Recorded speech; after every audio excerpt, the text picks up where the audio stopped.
അപ്പോൾ ഇതെന്താ വെയിലത്ത് വന്നിരിക്കുന്നതെന്ന് വിചാരിക്കില്ല. ഗ്യാസ് പണി തന്ന് 2 കുറ്റിയുണ്ട്.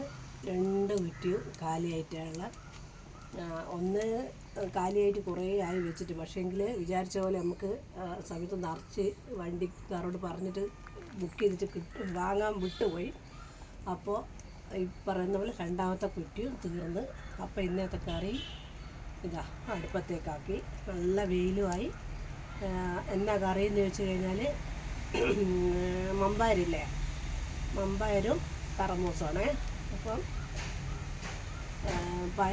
പയര് കുതിർത്തത്.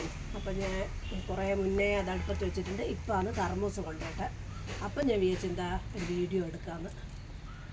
ഇങ്ങനെയല്ലല്ലേ വീഡിയോ എല്ലാം എടുക്കേണ്ടത്. അപ്പോൾ വെച്ചൊരു വീഡിയോ എടുക്കാം.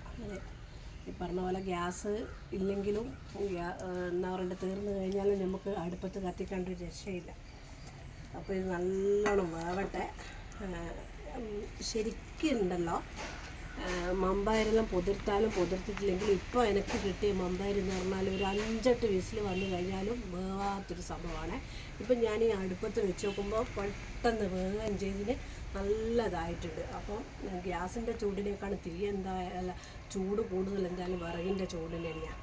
അതെനിക്കിപ്പോൾ എന്തായാലും മനസ്സിലായി. നല്ല വൃത്തിക്ക് വെന്ത് വന്നിട്ടുണ്ട്. ഇനി ഇതിൻ്റെ അകത്തേക്ക് തേങ്ങ അരച്ച് വയ്ക്കണം.